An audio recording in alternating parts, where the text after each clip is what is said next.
نہال جب ہوٹل واپس پہنچا تو مریم وہاں پر موجود نہیں تھی۔ اس نے مریم کو کافی آوازیں دی لیکن وہ کہیں نہیں تھی۔ اب یہ کہاں چلی گئی؟ اس نے اپنا فون نکالا اور مریم کا نمبر ملایا۔ ہیلو، کہاں ہو تم؟ جہنم میں ہوں، تم بھی آ جاؤ۔ وہ ہنس کر بولی تو نہال نے کہا، کتنی بار کہا ہے کہ میرا دماغ خراب مت کیا کرو۔ میں نے کب تمہارا دماغ خراب کیا ہے؟ وہ تو آلریڈی خراب ہے، مریم نے مزے لیتے ہوئے کہا۔ تو نہال بولا، دیکھو جہاں بھی ہو گھر آؤ، میرا کام ہو چکا ہے اور ہمیں کل پاکستان کے لیے نکلنا ہے۔ نہال نے یہ کہہ کر کال کٹ کر دی۔ آنا ہوگا تو خود آ جائے گی، یہ کہہ کر اس نے فلیش ڈرائیو نکالی اور اپنے لیپ ٹاپ کے ساتھ اٹیچ کی۔ شکر ہے کہ وہ ڈیمیج نہیں تھی۔ اس میں ایک ویڈیو تھی۔ جو ہی ویڈیو اوپن ہوئی تو وہ ایک کمرے کا منظر تھا جس میں اس کے چاچو ٹیبل پر پڑی فائلز دیکھ رہے تھے۔ تبھی ویڈیو میں لائٹ چلی گئی۔ اس کے چاچو نے ٹارچ لائٹ چلا لی تھی۔ دروازے کی آواز پر نہال نے فوراً لیپ ٹاپ کی اسکرین گرا دی۔ مریم اندر داخل ہوئی۔ وہ نہیں چاہتا تھا کہ مریم کچھ بھی دیکھے۔ ہائے نہال، کیسے ہو؟ کہاں تھی تم؟ ہاں؟ وہ غصے سے اٹھا اور اسے کندھے سے تھام کر جھنجھوڑ کر بولا، کیا ہو گیا یار؟ خود جہاں پر بھی جاؤ، بیوی کو اکیلا چھوڑ کر کوئی مسئلہ نہیں، اور اگر میں باہر واک کرنے بھی چلے گی تو کیسے ٹپیکل مردوں کی طرح تم بیہیو کر رہے ہو؟ مریم نے اس کا ہاتھ پیچھے کرتے ہوئے کہا، بہت زبان چلتی ہے تمہاری نا، مجھے زبان دراز عورتوں سے سخت نفرت ہے۔ نہال بھی غصے سے بولا تو مریم نے اسے آنکھیں دکھا کر کہا، اور مجھے بھی لمبی زبان والے مردوں سے بہت نفرت ہے۔ مریم، تم سے تو بات کرنا ہی فضول ہے۔ وہ اسے سائڈ پر کرتا الماری کی طرف بڑھا اور اپنی پیکنگ کرنے لگا۔ نہال، مجھے بہت بھوک لگ رہی ہے۔ ہاں تو کھا جاؤ مجھے۔ نہیں نا، میں کڑوا گوشت نہیں کھاتی۔ چلو نا باہر چل کر کچھ کھا لیتے ہیں۔ لگتا ہی نہیں کہ میں اپنے ہسبینڈ کے ساتھ یہاں ترکی میں گھومنے آئی ہوں۔ مریم نے بڑے دل سے کہا تو نہال نے بیگ الماری میں رکھتے ہوئے کہا، نہیں، میرا موڈ بالکل نہیں۔ پلیز نہال، چلو نا، ہر وقت غصے میں رہتے ہو، کچھ پل انجوائے بھی کر لیا کرو یار، باہر چلتے ہیں، موڈ بھی اچھا ہو جائے گا۔ اس نے نہال سے کہا تو وہ سوچنے لگا کہ وہ مریم کو بہت اگنور کرتا ہے، جو بھی تھا وہ اس کی بیوی تو ہے۔ تبھی اس نے حامی بھرتے ہوئے کہا، اچھا ٹھیک ہے چلو۔ 10 منٹ کی واک پر ایک ریسٹورینٹ تھا۔ دونوں وہاں پہنچ کر ایک ٹیبل پر بیٹھ کر اپنا کھانا آرڈر کر لیا۔ کتنے مزے کا موسم ہے نا، مریم نے کھانا کھاتے ہوئے کہا۔ دور سے ہی بیلنڈا ان دونوں کو دیکھ رہی تھی۔ آج تو نہال کا کام وہ تمام کر کے رہے گی، یہ اس نے فیصلہ کر لیا تھا۔ ارے نہال، وہ دیکھو، نور اور ڈیول بھی یہیں پر ہیں۔ تھوڑے ہی فاصلے پر نور اور وجدان واک کرتے نظر آ رہے تھے۔ مریم اٹھ کر وہاں چلی گئی۔ نہال کی نظر پڑی تو وہ دونوں ایک پرفیکٹ کپل لگ رہے تھے۔ نور کو دیکھ کر لگ ہی نہیں رہا تھا کہ وجدان نے اسے زبردستی رکھا ہوا ہے۔ وہ تو بہت خوش لگ رہی تھی، اتنی تو وہ کبھی نہال کو دیکھ کر بھی خوش نہیں ہوئی ہوگی۔ وہ اٹھ کر مریم کے پیچھے چلا آیا۔ مریم نے اس سے پوچھا، نور اب کیسی ہو تم؟ میں تو اب کافی بہتر ہوں۔ ڈیول، تم کب تک یہاں ہو؟ مریم نے ڈیول سے سوال کیا تو وہ بولا، بس 2-3 دن تک بیوٹی کو استنبول گھما لوں، پھر واپس چلے جائیں گے۔ اوکے، مگر ہم تو کل واپس جا رہے ہیں، مریم نے یہ بتایا۔ تبھی بیلنڈا نہال کو اٹھتا دیکھ کر کوفت کا شکار ہوئی اور اٹھ کر دوسری سائڈ پر آ گئی۔ اب وہ وجدان کی بیک سائڈ پر تھی جہاں کوئی اسے دیکھ نہ پائے۔ مگر نہال نے بیلنڈا کو دیکھ لیا تھا لیکن اس سے ظاہر نہ کروایا، اور پھر وہ مریم کی طرف بڑھنے لگا۔ اس نے جیب میں گن پر ہاتھ رکھا تھا۔ وجدان نے اسے اپنی طرف آتا دیکھا تو اس کے چہرے پر غصہ آ گیا۔ مریم، اپنے سو کالڈ ہسبینڈ سے کہنا کہ مجھ سے اور میری بیوی سے دور ہے۔ وہ غصے میں مریم سے بولا۔ نور نے بھی نہال کو اپنی طرف بڑھتے دیکھا لیکن وہ نہال کو دیکھ کر کچھ محسوس نہ کر پائی۔ اس کی فکر مت کرو ڈیول، میں اس کے لیے کافی ہوں، مریم نے مذاق سے کہا۔ بیلنڈا نے گن نکال کر نشانے پر رکھ لی تھی۔ نہال نے بھی اپنی گن نکالی اور نشانہ لگایا۔ وجدان، نور اور مریم نے حیرانگی سے نہال کو دیکھا۔ نہال سمجھا کہ بیلنڈا نور یا وجدان کو مارنے آئی ہے، لیکن اسے یہ معلوم نہ تھا کہ وہ تو نہال کو مارنے آئی ہے۔ وجدان ایک شارپ شوٹر تھا۔ وہ نہال کی گن دیکھ کر سمجھ گیا کہ نہال کا نشانہ اس کی طرف نہیں بلکہ اس کے پیچھے ہے۔ پھر وہ پلٹا ہی تھا کہ بیلنڈا نے گولی چلا دی اور ادھر سے نہال نے بھی گولی چلا دی۔ جو گولی بیلنڈا نے چلائی تھی وہ سیدھا وجدان کے سینے میں لگی۔ ایک دم سب کچھ رک گیا، جیسے سمندر کی لہروں میں گرم جوشی ختم ہو گئی ہو۔ وہ سخت پتھریلی برف میں بدل گیا ہو۔ نور کو تو لگا کہ اس کا دم گھٹ جائے گا، کیونکہ وجدان لڑکھڑا کر نیچے گرا تھا۔ جو گولی نہال نے چلائی تھی وہ بیلنڈا کو لگی اور وہ گر گئی تھی۔ نور کو لگا کہ وجدان پر گولی نہال نے چلائی ہے۔ نہال بھاگتا وجدان کی طرف آیا۔ وجدان، آپ کو کچھ نہیں ہوگا، وجدان اٹھ جائے نا۔ نور اسے ہلا رہی تھی، چیخ چلا رہی تھی۔ وجدان کا سر نور کی گود میں تھا۔ ڈیول، اٹھو، تم ہار نہیں سکتے۔ مریم بھی اس کے پاس بیٹھی اس پریشانی سے بول رہی تھی۔ وجدان، اٹھیں آپ اپنی بیوٹی کے لیے۔ برف باری لگاتار جاری تھی اور ٹھنڈ میں بھی اضافہ ہو گیا تھا، مگر نور کے گرم گرم آنسو وجدان کے چہرے پر گر رہے تھے۔ وہ نیم بے ہوشی میں اپنی بیوی کو دیکھ رہا تھا۔ اس نے بڑی مشکل سے ہمت جمع کرتے ہوئے اپنا ہاتھ نور کے چہرے کی طرف بڑھایا اور اس کے آنسو صاف کرنے چاہے، لیکن ایک دم ہی اس کا ہاتھ بے جان ہو کر گر گیا اور اس کی آنکھیں بند ہو گئی۔ نہال جلدی سے وجدان کی طرف آیا اور اس کی دھڑکن چیک کی۔ شکر تھا کہ اس کی دھڑکنیں چل رہی تھی۔ نور، فکر مت کرو، ڈیول ٹھیک ہو جائے گا، مریم نے کہا، اور پھر نہال اور مریم نے جلدی سے وجدان کو سہارا دے کر اٹھایا اور بڑی مشکل سے گاڑی تک لا کر اسے بٹھایا۔ نور بھی وہیں ساتھ تھی۔ نہال نے گاڑی سٹارٹ کی اور مریم اس کے ساتھ آگے بیٹھی تھی۔ وجدان، پلیز اٹھے، میں آپ کے بغیر نہیں رہ سکتی۔ وہ اس کے کندھے زور زور سے جھنجھوڑ رہی تھی۔ نہال نور کی دیوانگی دیکھ کر حیران ہو رہا تھا۔ یہ وہی لڑکی تھی جو نہال کی ایک نظر محبت کے لیے ترستی تھی، اور آج وہ وجدان کی زندگی کے لیے تڑپ رہی تھی۔ 10 منٹ میں وہ لوگ ہاسپٹل پہنچ چکے تھے۔ ڈاکٹر اسے ایمرجنسی میں لے گئے۔ نور وہیں ایمرجنسی کے دروازے پر کھڑی ایک پل کے لیے بھی وہاں سے ہٹی نہیں تھی۔ نور، تمہاری اپنی طبیعت ٹھیک نہیں، پلیز بیٹھ جاؤ، تم ایسے تھک جاؤ گی نا۔ نہیں مریم، اندر وہ اپنی زندگی اور موت کی جنگ لڑ رہے ہیں، میں کیسے بیٹھ جاؤں؟ اگر انہیں کچھ ہو گیا تو؟ نہال بھی وہیں تھوڑے فاصلے پر کھڑا تھا۔ نور، اگر ابھی وجدان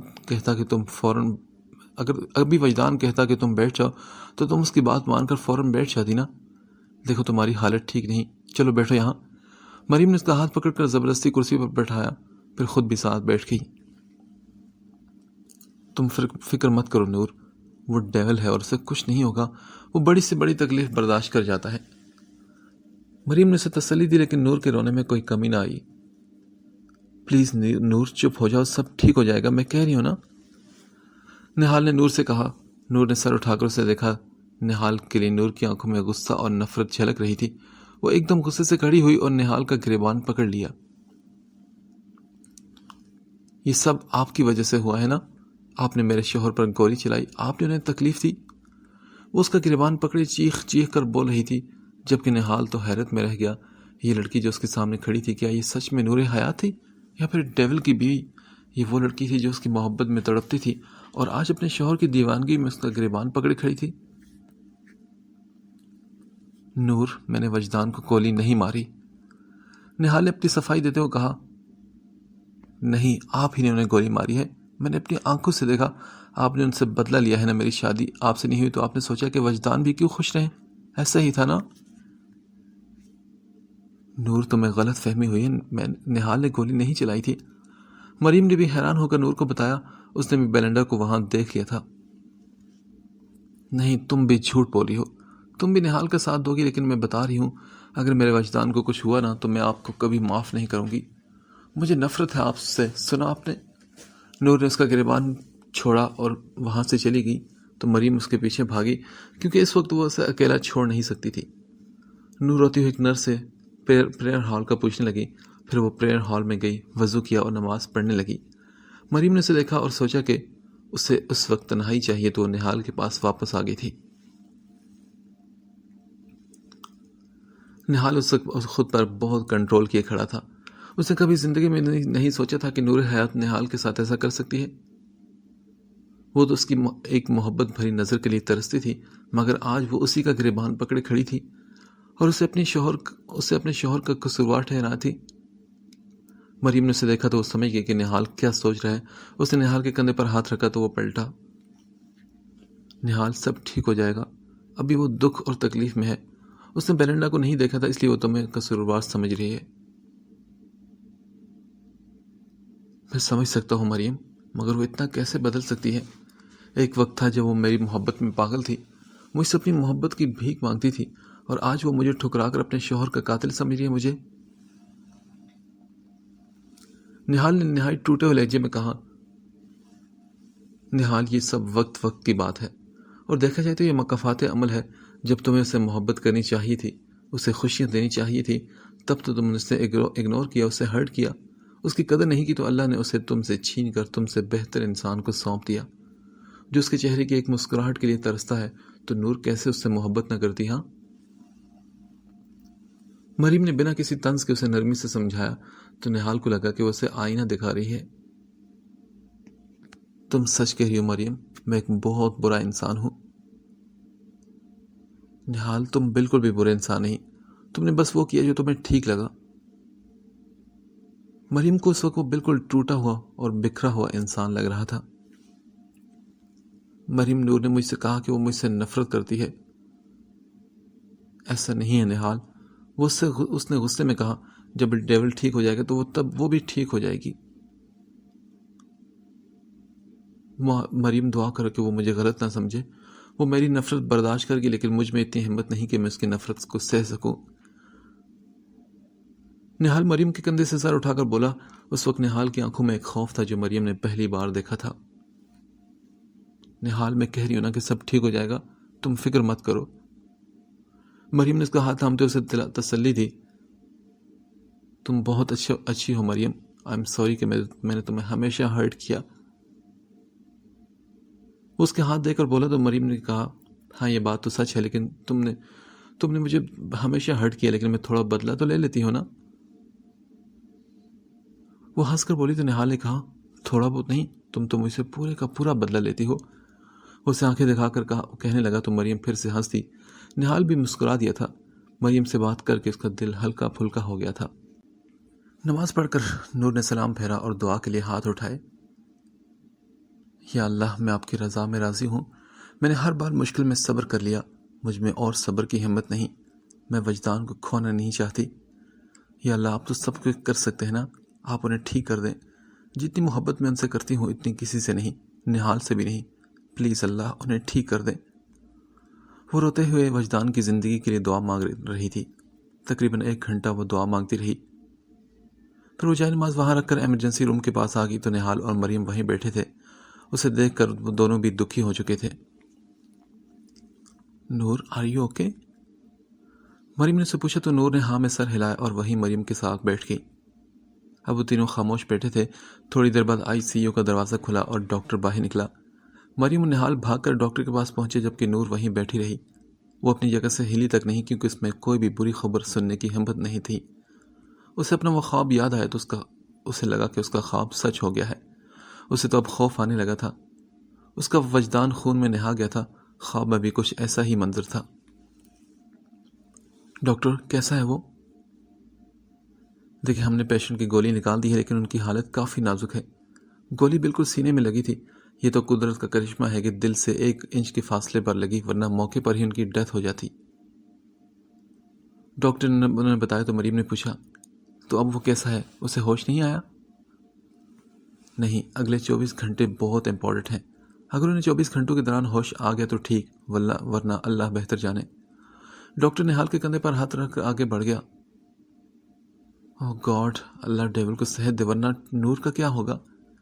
مریم کو ابھی سے نور کی حالت دیکھ کر فکر ہو رہی تھی۔ اللہ سب ٹھیک کرے گا مریم، فی الحال ہمیں نور کو حوصلہ دینا ہے۔ وہ دونوں اس کی طرف بڑھے جو خوف زدہ نگاہوں سے دیکھ رہی تھی ان دونوں کو۔ پلیز مریم، کوئی بری خبر مت سنانا، مجھ میں حوصلہ نہیں سننے کا۔ نور مریم سے کہہ کر چہرہ دونوں ہاتھوں میں لے کر پھوٹ پھوٹ کر رونے لگی۔ نور، ڈاکٹر نے کہا ہے کہ اگلے 24 گھنٹے بہت اہم ہیں، امید ہے کہ اسے ہوش آ جائے گا۔ نہال نے اسے سمجھانے کی کوشش کی لیکن نور نے کوئی رسپانس نہ دیا بلکہ یوں ہی روتی رہی۔ مریم نے اسے سنبھالا اور چپ کرانے کی کوشش کی لیکن وہ بالکل چپ نہیں ہو رہی تھی۔ نہال اٹھ کر ڈاکٹر سے بات کرنے چلا گیا۔ ایک نرس نے آ کر نور سے کہا، یہ مسٹر وجدان کا والیٹ اور موبائل ہے جو ان کی پاکٹ میں تھا، یہ سنبھال لیں۔ نور وجدان کی چیزیں لے کر انہیں دیکھ رہی تھی اور رو رہی تھی۔ تبھی غلام بخش کی کال آنے لگی تو اس نے جلدی سے کال پک کی۔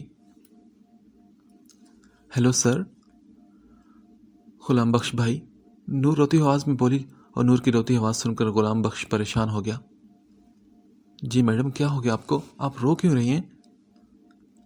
بخش بھائی، وہ وجدان، نور تکلیف کے باعث رک کر بولی تھی۔ میڈم کیا ہوا؟ سر کو بتائیں نا مجھے پلیز۔ وہ انہیں گولی لگی اور ہم ہاسپٹل میں ہیں، پلیز آپ جلدی آ جائیں، وہ روتے ہوئے بول رہی تھی۔ غلام بخش نے پریشانی سے پوچھا، آپ کس ہاسپٹل میں؟ ابھی پہنچتا ہوں۔ مجھے نہیں معلوم یہاں کا، یہاں مرمرہ سے قریب ہی کوئی ہاسپٹل ہے۔ اوکے، آپ پریشان مت ہو، میں ابھی آتا ہوں، غلام بخش نے کہا اور فون رکھ دیا۔ نور اب بھی رو رہی تھی۔ مریم اسے چپ کرا کر تھک گئی تھی۔ پھر مریم نے ارسل کو کال کر کے اسے بھی بتا دیا تو وہ کافی پریشان ہوا اور ترکی کے لیے نکل پڑا تھا۔ ارسل اور غلام بخش دونوں چند گھنٹوں میں ترکی پہنچ گئے تھے۔ نور کے رونے میں ابھی بھی کوئی کمی نہ آئی تھی۔ سبھی وجدان کے لیے بہت پریشان تھے۔ ارسل نہال سے ملا لیکن دونوں نے کوئی پرانی بات نہیں کی۔ نہال کا فون بجنے لگا تو اس نے دیکھا مسٹر حکمت کی کال تھی۔ جی حکمت صاحب، کہیے کیسے آپ؟ نہال، بیلنڈا پر گولی تم نے چلائی تھی؟ جی ہاں، میں نے ہی چلائی تھی، وہ مجھے مرنے آئی تھی لیکن اس کی گولی وجدان کو لگ گئی۔ اوہ، یہ تو بہت برا ہوا، میں نے تمہیں یہ بتانے کے لیے کال کی تھی کہ بیلنڈا مر گئی ہے۔ ٹھیک ہے، اچھی بات ہے، اس جیسی عورت کو مر ہی جانا چاہیے تھا۔ نہال نے پھر یہ بات کر کے کال کاٹ دی۔ صبح ہو چکی تھی اور آج ان کی واپسی کی فلائٹ تھی جو نہال نے کینسل کروا دی تھی۔ میڈم آپ فکر مت کریں، سر ٹھیک ہو جائیں گے، اور جس نے بھی یہ کیا ہے میں اسے زندہ نہیں چھوڑوں گا۔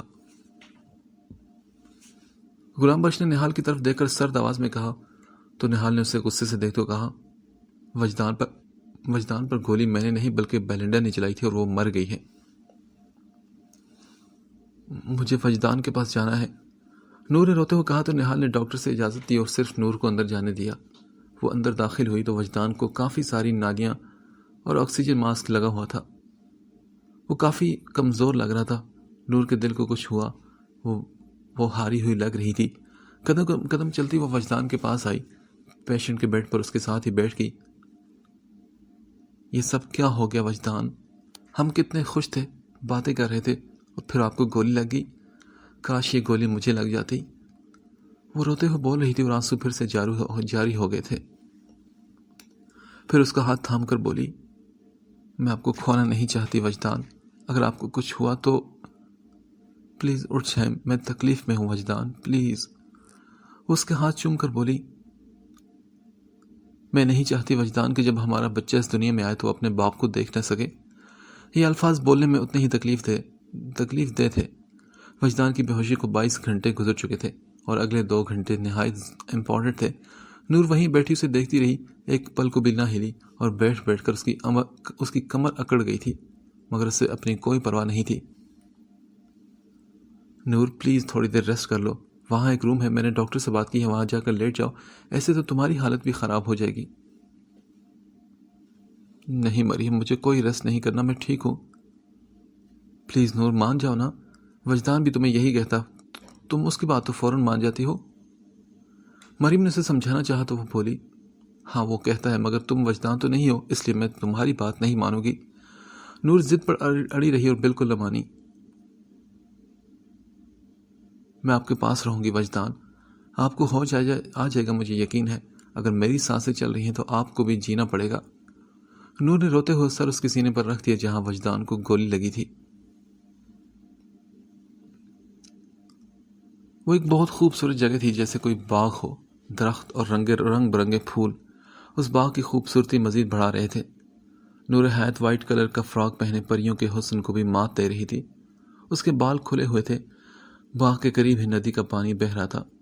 نور آس پاس دیکھتی کسی کو ڈھونڈ رہی تھی۔ وجدان کہاں ہیں آپ؟ دیکھیں بہت مذاق ہو گیا، اب پلیز سامنے آ جائیں، وہ بے چینی سے کہہ رہی تھی۔ پھر وہ چلتے ہوئے آگے بڑھی، وہ جگہ پھولوں اور سبز پتوں سے ڈھکی ہوئی تھی۔ نور چلتے چلتے وہاں پہنچی تو وجدان دوسری جانب رخ کیے کھڑا تھا۔ آپ یہاں ہیں؟ کب سے میں آپ کو ڈھونڈ رہی ہوں۔ نور نے اسے پکارا مگر وہ کچھ نہ بولا اور نہ ہی پلٹا۔ وجدان، آپ میری بات سن رہے ہیں نا؟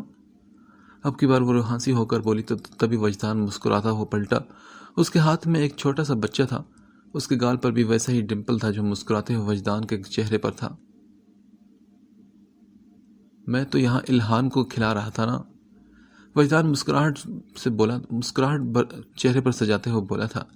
نور نے محبت بری نگاہوں سے دونوں کو دیکھا اور بھاگتی ان کے پاس گئی۔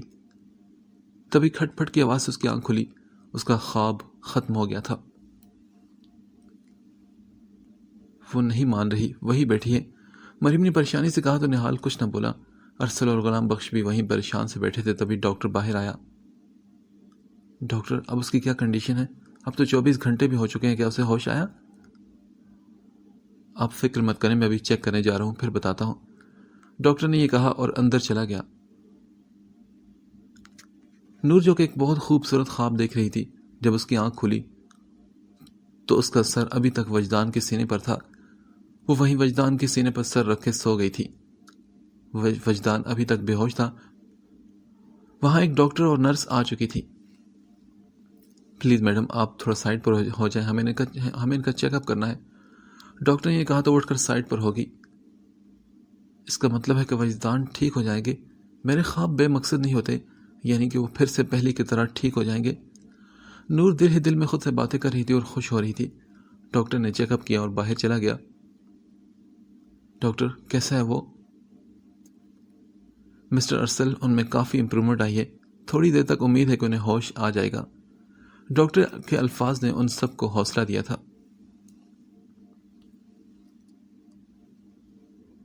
ڈاکٹر نے وجدان کے چہرے سے آکسیجن ماسک ہٹا دیا تھا اور اب وہ خود سے سانسیں لے رہا تھا۔ اسے صرف اب ایک ڈرپ لگی تھی اور نور وہیں اس کے پاس بیٹھی اس کا ہاتھ تھامے نرمی سے سہلا رہی تھی۔ آپ ٹھیک ہو جائیں گے وجدان، مجھے پورا یقین ہے۔ آپ مجھے اور اپنے بیبی کو چھوڑ کر جا ہی نہیں سکتے، نور نے محبت سے کہا۔ اس کے آنسو گال سے گر کر وجدان کے سینے پر گر رہے تھے۔ تبھی وجدان کے وجود میں ہلکی سی حرکت ہوئی تو اس نے دھیرے سے آنکھیں کھولی۔ نور اس کا ہاتھ تھامے بیٹھی تھی۔ اس کا ہاتھ نور نے خود تھاما تھا اور وہ بھی محبت سے۔ یہ بات سوچ کر ہی وجدان کا دل جی اٹھا تھا۔ اس نے بڑی مدھم آواز میں نور کو پکارا، بیوٹی۔ وجدان، آپ کو ہوش آ گیا؟ اس کے گال پر ہاتھ رکھ کر محبت سے بولی، ہاں آ گیا مجھے ہوش، تمہاری محبت بھلا مجھے مرنے دے سکتی ہے؟ وجدان نے ہلکی سی آواز میں کہا۔ شاید تکلیف کے باعث وہ اونچا بول نہیں سکتا تھا۔ نور نے جواب میں کچھ نہ کہا بلکہ اس کے ہاتھ پر سر رکھ کر رونے لگی۔ پلیز جان، رو مت، میں ٹھیک ہوں، اس کا سر اٹھا کر بولا تو نور نے مسکرا کر آنسو صاف کیے۔ اچھا ٹھیک ہے، اب نہیں رہوں گی، بس آپ جلدی سے ٹھیک ہو جائیں۔ تبھی مریم اندر داخل ہوئی اور وجدان کو ہوش میں دیکھ کر حیران ہوئی۔ اوہ شکر ہے ڈیول کہ تمہیں ہوش آ گیا، ہم سب کتنے پریشان تھے۔ مریم اس کے پاس آ کر بولی تو وہ ہلکا سا مسکرایا۔ اوکے، میں ڈاکٹر کو بلاتی ہوں، یہ کہہ کر وہ چلی گئی۔ تھوڑی دیر بعد ڈاکٹر اور نرس آیا، اس کا چیک اپ کیا، اسے ایک انجیکشن لگایا۔ پھر مسکراتے ہوئے ڈاکٹر نے نور سے کہا، یہ سب آپ کی دعاؤں کا اثر ہے، ورنہ اس حالت میں پیشنٹ کو جلدی ہوش نہیں آتا۔ پھر ارسل اور غلام بخش بھی اس سے ملے اور اس کی خیریت دریافت کی۔ نہال، کیا تم ڈیول سے نہیں ملو گے؟ مریم نے اسے پوچھا تو وہ بولا، شاید وہ مجھ سے ملنا نہ چاہے۔ نہال، اب وہ اتنا بھی برا نہیں، وہ جانتا ہے کہ اسے گولی تم نے نہیں بلکہ بیلنڈا نے ماری ہے۔ ہاں میں جانتا ہوں کہ اسے پتا ہے۔ ہاں تو پھر کیا وجہ ہے اس سے نہ ملنے کی؟ مریم، تم جانتے ہو نا کہ ہمارے تعلقات آپس میں اچھے نہیں۔ میں سب جانتی ہوں نہال، لیکن اس وقت وہ بیمار ہے، تمہیں اس کے خیریت دریافت کرنی چاہیے۔ کل سے ایک پل بھی تم نے آرام نہیں کیا، ہاسپٹل میں ہو، ایک بار اس سے جا کر مل بھی تو لو۔ مریم کی بات سن کر وہ سر ہلاتا اندر چلا گیا تو مریم بھی اس کے ساتھ ہی گئی۔ نور وجدان کے پاس بیٹھی تھی، ان کے آتے ہی وہ اٹھ کھڑی ہوئی۔ کیسے ہو وجدان، اور اب طبیعت کیسی ہے؟ نہال نے اس سے پوچھا تو وجدان نے کہا، اب ٹھیک ہوں میں، کافی بہتر، شکر ہے، آئی ہوپ کہ تم جلدی ٹھیک ہو جاؤ گے۔ نہال نے یہ کہا اور باہر چلا گیا تو مریم نے اس کے جاتے ہی وجدان سے کہا، ڈیول، یہ اوپر سے سڑیل ہے پر دل کا بہت اچھا ہے۔ جانتا ہوں میں سے۔ وجدان اب بھی بے تاثر لہجے میں بولا، اچھا پلیز وجدان، تم نور کو بتا دو کہ تم پر گولی کس نے چلائی تھی؟ بیوٹی، مجھ پر گولی بیلنڈا نے چلائی تھی، نہال نے نہیں، اس نے نور سے کہا تو نور نے بس سر ہلا دیا۔ اب ٹھیک ہے نا, تم میری بات سمجھ گئی نا؟ مریم نے نور سے کہا تو اس نے پھر صرف سر ہلایا. مریم مسکراتی ہوئی باہر چلی گئی تھی. انہیں ہاسپٹل میں 2 دن ہو گئے تھے. وجدان کی حالت پہلے سے بہتر تھی. نہال, مریم, ارسل اور غلام بخش سبھی وہیں تھے. بیوٹی, یہ ڈاکٹر مجھے کب ڈسچارج کرے گا؟ میں تنگ آ چکا ہوں. کیوں تنگ آ گئے آپ؟ آپ ابھی ٹھیک نہیں نا, اس لیے آپ کو ڈسچارج نہیں کیا جا رہا. کیا یار, اچھا خاصا تو ہوں میں. نظر تو آ رہا ہے مجھے بالکل. دیکھو بیوٹی, جب تم میرے ساتھ ہونا تو کچھ غلط نہیں ہو سکتا مجھے, اور جب تک آپ میرے ساتھ ہیں تو مجھے بھی کچھ نہیں ہو سکتا. نور نے بھی اسی طرح کہا تو وہ اسے پیار سے گلے لگا کر بولا, کیوں تم میری جان لینے پر تلی ہو؟ ہاں بیوٹی, آج تم اپنی محبت کا کھل کر اظہار کر سکتی ہو؟ وجدان نے اسے پوچھا تو نور نے سوپ کا چمچ کی طرف بڑھاتے ہوئے کہا, آپ چھوڑیں ساری بات, پہلے یہ سوپ ختم کریں. نہیں بس, میں نے اور نہیں پینا, مجھے بس تمہارا اظہار سننا ہے اب. وہ اپنی آنکھوں میں محبت کے دیپ سجائے بولا تو نور نے کہا, مجھ سے نہیں ہوگا کوئی اظہار. اچھا, پھر میں دوبارہ بے ہوش ہو جاؤں گا, میں بتا رہا ہوں. وجدان اسے دھمکی دی تو نور نے کہا, ایسے مت کہیں, میں برداشت نہیں کر پاؤں گی. تو پھر کہہ دو نا کہ مجھ سے محبت ہے تمہیں, میں سننا چاہتا ہوں بیوٹی, پلیز. اس کے اصرار پر نور نے ایک نظر سے دیکھا اور پھر اپنی پلکیں جھپکا لی اور پھر دوبارہ نظر اٹھا کر بولی, Once glance is all it took for my heart to miss a beat. I knew you were the one. I knew we were meant to meet. Your laughter, your dimple is contagious. وجدان دھیرے سے مسکرایا تو نور نے اس کے dimple کو دیکھا اور پھر بولی, Your smile lights up the moon. Your eyes draw me to you. Across a crowded room, just how much I care. That life through your eyes is a happiness beyond compare. Every minute we have shared together has been fantastic from start. I just wanted to tell you I love you with all my heart. یہ بول کر وہ خاموش ہوئی اور وجدان تو چپ کر کے اسے سن رہا تھا, یوں جیسے وہ کوئی سپنا دیکھ رہا ہو. وجدان, جیسے آپ پر مجھ سے محبت کرنا فرض ہے, اسی طرح آپ کی بیوٹی پر بھی آپ سے محبت کرنا اب فرض ہو چکی ہے, جسے وہ اپنی ساری زندگی کبھی قضا نہیں کرے گی. نور کے اتنا پیارا اظہار محبت سن کر وجدان کو لگا کہ ساری کائنات اس کی خوشی میں جھوم رہی ہو. یوں لگ رہا تھا جیسے اسے یہ ساری دنیا مل گئی. وہ محبت سے اسے دیکھ رہا تھا, پھر اس کے ہاتھ تھام کر اس نے محبت پر لمس دیا. نور, آج بھی تو مجھے لگ رہا ہے کہ مجھے جیسے ساری دنیا کی دولت مل گئی ہو. اس کی آنکھوں میں محبت کا ایک جہاں سجائے بولنے لگا. نور نے بھی تمام تر محبت آنکھوں میں سمائے اسے دیکھا اور پھر وقت نے مسکرا کر قسمت کو دیکھا جو اس وقت ان دونوں کی محبت پر جھوم رہی تھی. مرمرا کا سمندر بھی اپنے تیز بہاؤ سے اپنی خوشی کا اظہار کر رہا تھا, کیونکہ ڈیول کی بیوٹی نے بھی محبت خود پر آج فرض کر لی تھی. وجدان کو ڈرپ لگی تھی اور وہ سو رہا تھا. نور اٹھ کر باہر آئی. آج نہال اور مریم نے واپس چلے جانا تھا, جبکہ ارسل اور غلام بخش یہیں تھے. نور مریم اور نہال کے پاس آئی جہاں وہ دونوں کھڑے تھے. آج آپ لوگ واپس جا رہے ہیں؟ ہاں نور, نہال کی جاب کا مسئلہ ہے, ورنہ ہم نہ جاتے. تم فکر مت کرنا, ارسل اور غلام بخش یہی ہیں. مریم نے اسے تسلی دیتے ہوئے کہا تو وہ بس سر ہلانے لگی. پھر نور نے نظر جھکاتے ہوئے نہال سے کہا, I am sorry Nihal. It's okay Nihal, میں نے آپ سے بہت بدتمیزی کی تھی, پلیز مجھے معاف کر دیں. نور نے ہاتھوں کی انگلیاں مروڑتے ہوئے کہا, اٹس اوکے نا نور, تمہاری بدتمیزی نے مجھے بتا دیا کہ وقت کافی آگے بڑھ چکا ہے. نہال نے مسکرا کر کہا. مریم کی کوئی کال آنے لگی تو وہ ایکسکیوز کرتی وہاں سے سائڈ پر چلی گئی. جی بالکل آپ نے ٹھیک سمجھا نہال, وقت کافی آگے بڑھ چکا ہے. اب میں آپ سے محبت کرنے والی نور نہیں بلکہ وجدان سے عشق کرنے والی ہوں, جنہوں نے مجھے اتنی محبت دی ہے, اتنا چاہا کہ میں سب کچھ بھول چکی ہوں. بالکل صحیح کہہ رہی ہو تم نور, تم یہ بھی بھول گئی ہو کہ وہ تمہارا شوہر ہونے کے ساتھ ساتھ ایک گینگسٹر اور ایک کرمنل بھی ہے. نہال، وہ اتنے برے انسان نہیں جتنا آپ انہیں سمجھتے ہیں. وہ اچھے ہیں اور میں انہیں بدل دوں گی. وہ یہ سارے برے کام چھوڑ دیں گے. اچھا چلو ٹھیک ہے، دیکھتے ہیں وہ بدلتا ہے یا نہیں. لیکن ہر برے کام کے برے نتائج ہوتے ہیں نور، جو کبھی کبھی ہمارا پیچھا نہیں چھوڑتے. نہال نے اسے آئینے کا دوسرا رخ دکھایا. خیر چھوڑو، تم خوش ہو. امید کروں گا کہ تمہاری خوشی یوں ہی ہمیشہ برقرار رہے نور، اور تمہیں کبھی کوئی دکھ نہ ملے. نہال نے دل سے اسے دعا دی تو نور نے بڑی آس اور امید سے کہا، کیا آپ میری ایک بات مانیں گے نہال؟ ہاں بولو. نہال، آپ نے مریم سے شادی کر لی، مجھے بہت خوشی ہے، لیکن وہ اسے مان اور محبت بھی دیجیے گا جس کی وہ حقدار ہے. ٹھیک ہے، میں کوشش کروں گا. میں امید کروں گا کہ ایسا ہی ہو نہال، ورنہ آپ نے کہا نا کہ اعمال کے نتائج برے ہوتے ہیں جو ہر حال میں ہمیں بھگتنے پڑتے ہیں. نور کے لہجے میں کوئی طنز نہیں تھا، بلکہ وہ نہال کا جملہ ہی اسے لٹا رہی تھی. وہ چاہتی تھی کہ نہال مریم کو خوش رہے. تم فکر مت کرو، میں ہر قسم کے نتائج بھگتنے کے لیے تیار ہوں.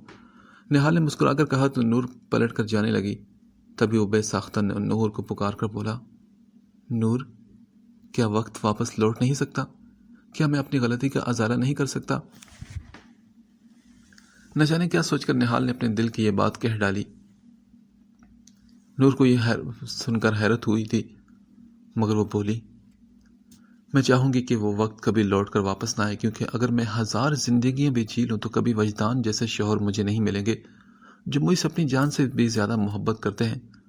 آپ سب کچھ بھول جائیں نہال اور آگے بڑھے. خوشیوں بھری زندگی آپ کی منتظر ہے. نور نے مریم کی طرف دیکھ کر کہا جو کال پر کسی سے بات کر رہی تھی. نہال سمجھ گیا کہ وقت واپس نہیں لوٹ سکتا. نہال، میں امید کروں گی کہ اب کی بار آپ اس کی محبت کو نہیں ٹھکرائیں گے. اگر اس بار آپ سے محبت روٹ گئی نہ تو ساری زندگی آپ خالی ہاتھ رہ جائیں گے. نور نے اسے سمجھانا چاہا تو نہال بولا، میں کوشش کروں گا کہ نور اس بار مجھ سے محبت نہ روٹے. تم میرے لیے دعا کرو گی نا؟ ہاں، میں دل سے دعا کروں گی کہ آپ اور مریم ایک خوشیوں بھری زندگی گزاریں. مریم اور نہال کل پاکستان واپس آ گئے تھے. سبھی نے ان سے لیٹ آنے کی وجہ پوچھی تو انہوں نے بتایا کہ نور اور وجدان بھی وہاں تھے. وجدان کو گولی لگی تھی جس کی وجہ سے وہ رک گئے تھے، اور زینی والی بات تو گھول کر دی تھی. صدف بیگم بہت پریشان ہوگی اور انہوں نے کال کر کے بات بھی کی. نہال نے وہ فائل اور USB اپنے لاکر میں چھپا دی تھی. وہ آرام سے دونوں چیزیں دیکھنا چاہتا تھا. نہال نے اگلے روز شیراز علی کو رپورٹ بھی دی تھی. پچھلی بار جب وہ وجدان کے گینگ میں منہاج بن کر داخل ہوا تو نور کی وجہ سے اس کا مشن خراب ہوا تھا، اور پھر اب نور جب وہ بلیک گینگ کے گینگ میں ایڈم بن کر گیا تھا تو نور کی کڈنیپنگ سے بھی یہ مشن بھی فیل ہو گیا تھا. لیکن اب کی بار جو ثبوت اسے ملا اس سے لگ رہا تھا کہ کہانی کا ایک سرا اس کے ہاتھ ضرور لگے گا. اس وقت وہ گھر واپس جا رہا تھا کیونکہ رات کافی ہو چکی تھی. اس کے ذہن میں نور کی باتیں گونج رہی تھی. نور نے کہا تھا کہ اگر اب اس نے محبت کو ٹھکرا دیا تو وہ خالی ہاتھ رہ جائے گا. تبھی وہ مریم کے بارے میں سوچنے لگا، کیا مجھے مریم سے محبت ہو جائے گی؟ اگر نور کو وجدان سے محبت ہو سکتی ہے تو مجھے بھی مریم سے محبت ہو ہی جائے گی. اس نے خود سے کہا. جب وہ گھر پہنچا تو لاؤنج میں صبیحہ اور مریم ہی بیٹھے تھے. شاید باقی سبھی اپنے کمروں میں جا کر سو چکے تھے. نہال، آگے تم کتنا لیٹ آئے ہو بیٹا؟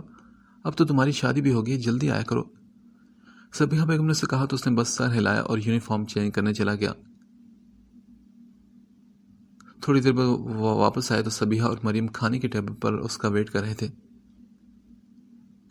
کھانا سب نے کھا لیا لیکن میں اور مریم تمہارے انتظار میں تھے. صبیحہ بیگم مسکرا کر بولی، چلے شروع کریں سارے. صبیحہ نے کہا تو وہ تینوں پھر خاموشی سے کھانا کھانے لگے. کھانے کے دوران ہی مریم نے کھانسنا شروع کر دیا. نہال نے پریشانی سے اسے دیکھا. Are you okay? مریم بیٹا کیا ہوا آپ کو؟ مریم کو کھانستا دیکھ کر صبیحہ نے بھی پوچھا تو وہ بنا کچھ کہے اٹھ کر اندر کی طرف بھاگی. اسے کیا ہوا اچانک؟ پتہ نہیں، مجھے تو نہیں پتا. 2 منٹ بعد وہ منہ صاف کر کے واپس آئی اور بیٹھ گئی. مریم کیا ہوتا میری جان؟ آنٹی کچھ نہیں، بس ویسے الٹی آ گئی تھی. مریم نے تھکے تھکے لہجے میں کہا تو صبیحہ کے چہرے پر ایک دم خوشی آ گئی. سچ میں؟ کب سے ایسا ہو رہا ہے؟ میرا مطلب تمہیں چکر بھی آتے ہیں کیا؟ صبیحہ نے اندازہ لگایا. کیا مطلب آنٹی؟ میں سمجھی نہیں۔ مریم سمجھدار تو تھی، ان کی بات کا مطلب سمجھ گئی، مگر پھر بھی انجان بن کر بولی، یعنی کہ طبیعت ایسی کب سے ایسی ہے؟ مجھے تو لگتا ہے کہ خوشخبری ہے، میں کل ہی تمہیں ڈاکٹر کے پاس لے کر جاؤں گی۔ صبیحہ بیگم کافی خوش نظر آ رہی تھی، نہال کا چمچہ منہ کو لے جاتا ہاتھ رکا تھا۔ مریم بھی حیران ہوئی، دونوں نے ایک دوسرے کو دیکھا۔ مجھے تو لگتا ہے کہ میرا پوتا ہوگا اور میں اس کا نام سالار رکھوں گی، صبیحہ بیگم نے خوشی کے مارے کہا۔ آنٹی یہ سب کچھ نہیں، آپ غلط سمجھ رہی ہیں۔ بس کرو، تم آج کل کی لڑکیوں کو کیا پتا، مجھے معلوم ہے کہ ایسا ہی ہوگا۔ آنٹی کھانے میں مشروم تھا اور مجھے اس سے پہلے بھی وامٹنگ ہو جاتی تھی، پلیز سٹاپ دس، ایسا کچھ نہیں، مریم نے سنجیدہ آواز میں کہا اور کھانے سے اٹھ کر اپنے کمرے میں چلی گئی۔ اسے کیا ہو گیا؟ ماما وہ ٹھیک کہہ رہی ہے، آپ بلا وجہ غلط سمجھ رہی ہیں۔ نہال بھی یہ کہہ کر اٹھ کھڑا ہوا اور کمرے میں چلا گیا۔ تو صبیحہ بیگم بولی، یہ آج کل کے بچے سمجھتے ہیں کہ ہمیں کچھ پتہ ہی نہیں۔ ہاں، پھر وہ بھی اٹھ کر اپنے کمرے کی طرف بڑھ گئی تھی۔ نہال کمرے میں آئے تو مریم کھڑکی کی طرف منہ کیے کھڑی تھی، بلیک ٹراؤزر اور شرٹ پہنے وہ اسے بہت اداس لگی تھی۔ نہال کے ذہن میں نور کی باتیں ابھی بھی گونج رہی تھی۔ وہ چلتا ہوا مریم کے پاس آیا اور اس کا رخ اپنی طرف کیا۔ کیا ہوا مریم؟ کچھ نہیں، کچھ بھی تو نہیں ہوا۔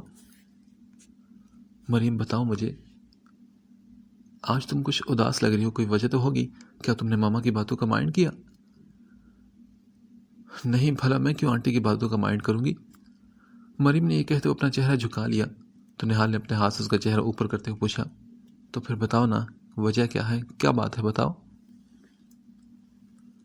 نہال تم اتنی فکر کیوں کر رہے ہو؟ ہاں، تمہیں سے کیا، مجھے جو بھی ہو۔ مریم کو اس میں ایک بدلاؤ سا لگا تھا۔ دیکھو مریم، تم میری بیوی ہو اور مجھے فکر کرنی چاہیے تمہاری، نہال نے مسکرا کر کہا تو مریم کی آنکھیں حیرانگی سے پوری کی پوری کھل گئی۔ یہ آپ اچانک ایسے بدل کیسے گئے؟ مریم نے حیرانگی سے پوچھا تو نہال بولا، بدلاؤ کیسا؟ تم میری بیوی ہو اور مجھے تو تمہارا خیال رکھنا چاہیے نا۔ نہال کے انداز پر مریم تو فدا ہو گئی تھی۔ کیا میرے کان سچ سن رہے ہیں؟ مریم نے کہا تو نہال نے سر ہلایا۔ ہاں مسز نہال، آپ کے کان بالکل ٹھیک سن رہے ہیں۔ اب مجھے بتاؤ کہ اداس کیوں ہو؟ نہال نے دوبارہ پوچھا تو مریم پھر سے اداس ہو گئی اور بولی، مجھے اپنے مام ڈیڈ بہت یاد آ رہے ہیں۔ جب میں 12 سال کی تھی تو ان کی ڈیتھ ایک کار ایکسیڈنٹ میں ہوگی۔ انکل تیمور اور کشف آنٹی نے مجھے بہت محبت تھی، لیکن والدین کی کمی تو کوئی پوری نہیں کر سکتا نا۔ مریم نے اداس لہجے میں کہا تو نہال اس کا ہاتھ پکڑے بیڈ تک آیا اور اسے بٹھا کر خود بھی ساتھ بیٹھ گیا۔ مریم، میں جانتا ہوں کہ والدین کا دکھ بہت بڑا ہوتا ہے، لیکن تم میرے پیرنٹس کو اپنا ہی پیرنٹ سمجھو۔ میری ماما تو اتنے مجھ سے پیار نہیں کرتی جتنا تم سے کرتی ہیں۔ تمہیں پتہ ہے وہ نور کی سگی خالہ ہے، لیکن انہوں نے کبھی نور سے پیار سے بات نہیں کی، لیکن وہ تم سے ہمیشہ پیار سے بات کرتی ہیں۔ ہاں میں جانتی ہوں نہال، لیکن مجھے اب پیرنٹس کی محبت سے زیادہ تمہاری محبت چاہیے، لیکن شاید میں وہ کبھی حاصل نہیں کر پاؤں گی۔ مریم میری بات سنو، تمہیں آج میں ایک بات بتانا چاہتا ہوں۔ میں نے جب سے ہوش سنبھالا میں نے نور سے ہی محبت کی، لیکن کبھی اس پر ظاہر نہیں ہونے دی۔ جب محبت کا لاوا میرے وجود کو مکمل کر گیا تب ماما نے مجھے اس کے نکاح کے متعلق بتایا تو میں اس دن بہت ہرٹ ہوا، میں بہت رویا، اور یہ بات میں نے آج تک کسی کو نہیں بتائی، بس تمہیں بتا رہا ہوں۔ پھر آہستہ آہستہ میں اس سے دور ہونے لگا، اپنی محبت کو نور سے نفرت کرنے میں چھپا لینا، اس سے ہمیشہ غصہ رہتا، لیکن پھر بھی وہ معصوم لڑکی مجھ سے محبت کرتی۔ کبھی مجھے باتیں نہیں سناتی تھی وہ، بلکہ میری نفرت کو برداشت کرتی تھی، لیکن ایک دن پھر ہمارے درمیان وہ وجدان آ گیا جس نے نور کو مجھ سے چھین لیا۔ جب مجھے اپنی محبت کا احساس ہوا تب نور مجھ سے دور ہو گئی تھی۔ اس دن پھر میں بہت ہرٹ ہوا، لیکن میں تب رویا نہیں۔ اس وقت میرے لیے محبت سے زیادہ فرض اہم تھا، اس لیے میں سب کچھ برداشت کر گیا۔ مگر مریم، اب یہ ساری پرانی باتیں ہیں، میں یہ سب کچھ بھول کر آگے بڑھنا چاہتا ہوں۔ تم میری بیوی ہو اور میں اس رشتے کو فیئر طریقے سے نبھانا چاہتا ہوں۔ میں نور کو بھی بھولنا چاہتا ہوں، کیا تم میرا ساتھ دو گی؟ نہال نے مریم کے ہاتھ اپنے ہاتھوں میں لے کر پوچھا تو اس نے مسکرا کر اپنا سر ہلایا۔ میں ہر حال میں، ہر موڑ پر تمہارا ساتھ دوں گی نہال۔ مریم نے مسکرا کر کہا تو نہال نے اس کا چہرہ دونوں ہاتھوں میں تھام کر اس کے ماتھے پر اپنے لب رکھے تو مریم کے وجود میں ایک سکون اتر گیا۔ کچھ دنوں سے نہال کی ڈیوٹی کافی سخت لگی تھی، جس کی وجہ سے نہال وہ ویڈیو دیکھ نہیں پایا تھا۔ اس دن ڈنر سے واپسی پر مریم آتے ہی سو گئی تو نہال نے وہ فلیش ڈرائیو نکالی اور صوفے پر بیٹھ کر وہ ویڈیو دیکھنے لگا۔ اس ویڈیو میں اس کے چاچو نے لائٹ جاتے ہی ٹارچ آن کی، تبھی کھڑکی سے کوئی اندر داخل ہوا تو اس کے ہاتھ میں پسٹل تھی۔ اس سے پہلے کہ ابراہیم دھاڑ کر بولے، بلیک کنگ نے چاقو سے ان کی گردن پر وار کیا تو وہ چیختے ہوئے نیچے گرے۔ اس دوران بلیک کنگ کی انگوٹھی نیچے گر گئی جو وہ دیکھ نہ پایا، پھر اس نے ابراہیم پر فائر کیا اور موقع سے فرار ہو گیا۔ ویڈیو ختم ہو گئی تو نہال نے غصے سے لیپ ٹاپ سکرین دیکھی اور اس ویڈیو کو 3-4 جگہوں پر کاپی کیا۔ تو اس سب کے پیچھے بلیک کنگ ہی تھا۔ اسے وہ بلیک فائل کیوں چاہیے تھی؟ شاید ملک کے جو راز وہ چاہتا تھا وہ اس فائل میں ہی تھے۔ اب وہ بلیک کنگ کو اس کے انجام تک پہنچائے گا۔ وجدان کو اس حال میں پہنچانے والا بھی بلیک کنگ ہی تھا، ورنہ اتنے ایماندار آفیسر کا بیٹا اتنا بڑا گینگسٹر نہیں ہو سکتا تھا۔ نہال نے افسوس سے سوچا۔ اس وقت اسے وجدان پر ترس بھی آ رہا تھا، لیکن وہ ترس کھا کر ایک مجرم کو چھوڑ نہیں سکتا تھا، کیونکہ وجدان کوئی بچہ نہیں تھا جو اچھے برے کی تمیز نہ کر سکے۔ وہ خود غلط راستے پر چلا تھا اور ہر برے کام کا ازالہ برا ہی تو ہوتا ہے۔